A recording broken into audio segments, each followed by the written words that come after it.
akan mempresentasikan perjuangan kemerdekaan Indonesia secara diplomasi.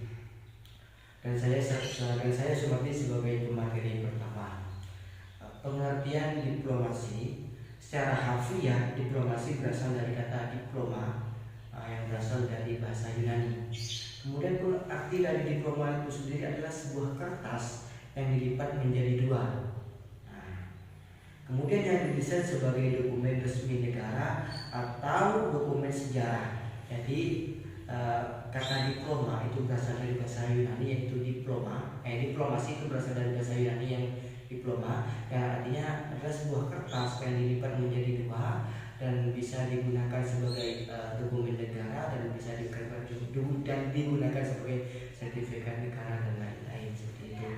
Kemudian pengertian diplomasi menurut para ahli itu adalah seni berunding.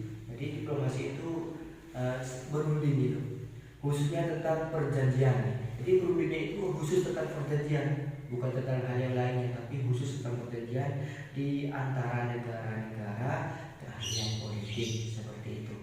Dan selanjutnya adalah pengertian perjuangan diplomasi. Seperti apa sih pengertian perjuangan diplomasi? Nah, di sini yang dikutip dari makalah kami adalah perjuangan diplomasi adalah perjuangan yang dilakukan dengan cara melakukan perundingan. Jadi, yaitu pengertian perjuangan diplomasi adalah perjuangan yang dilakukan dengan cara perundingan. Nah, dari situ bisa dipahami ya, adalah pengertian diplomasi sendiri adalah perjuangan diplomasi adalah sebuah perjuangan yang dilakukan dengan cara perundingan dengan sekutu siapa Belanda, perjuangan dengan sekutu untuk mendapatkan hak-hak dan kewajiban hukum. Jadi bisa ditarik kesimpulan, pengertian perjuangan diplomasi adalah sebuah perjuangan yang dilakukan dengan cara perundingan dengan sekutu. Berarti gini, sebuah perundingan yang dilakukan dengan sekutu untuk mendapatkan hak-hak kewajiban tentang hukum seperti itu. Terima kasih. Baik, di sini saya sebagai pemateri kedua, saya sendiri dengan Rinawati. Di sini saya akan menjelaskan tentang bagaimana diplomasi secara proklamasi kemerdekaan dan cara yang digunakan untuk mempertahankan kemerdekaan selain dengan cara diplomasi. Langsung saja, di sini saya akan menjelaskan bagaimana sih diplomasi pasca proklamasi kemerdekaan. Pasca proklamasi kemerdekaan 17 Agustus 1945, Indonesia mengalami berbagai tantangan dan ujian sebagai negara baru. Nah, perang dan diplomasi adalah dua jalan yang dilakukan dalam upaya pengakuan kemerdekaan dan kedaulatan RI. Nah, jadi pada pasca proklamasi kemerdekaan, di Indonesia itu mengalami berbagai banyak tantangan dan ujian yang terdapat di Indonesia. Nah, perang dan diplomasi ini merupakan dua jalan yang dilakukan dalam upaya pengakuan kemerdekaan dan kedaulatan RI, yang mana dilakukan untuk mempertahankan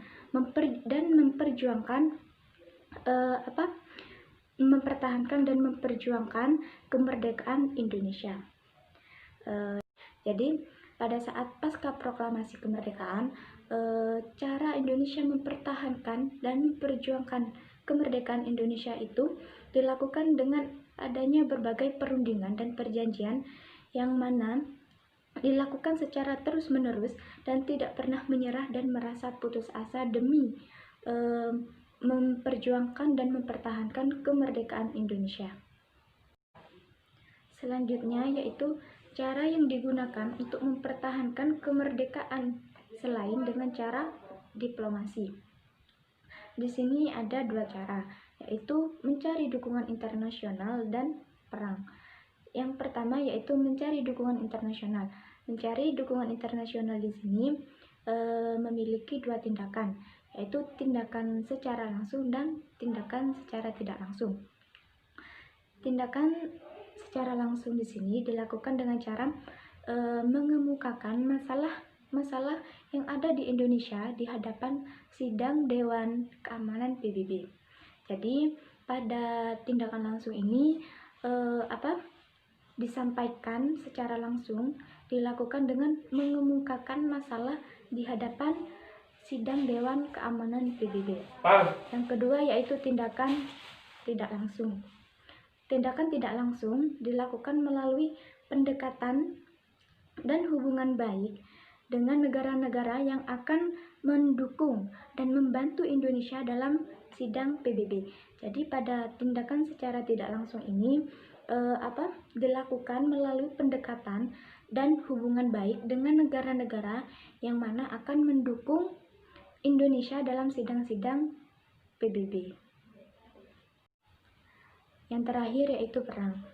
Perjuangan Indonesia di sini awalnya Indonesia tidak curiga terhadap sekutu.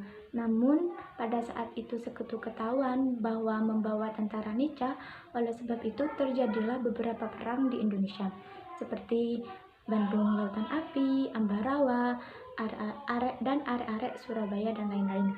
Nah, jadi awal mula terjadinya perang di Indonesia ini pada saat mempertahankan kemerdekaan Indonesia itu dikarenakan itu tadi sekutu ketahuan bahwa dia membawa tentara Nica.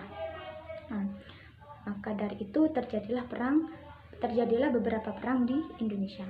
Mungkin hanya sekian yang dapat kami sampaikan dari kelompok 6. Kurang lebihnya kami mohon maaf sebesar-besarnya.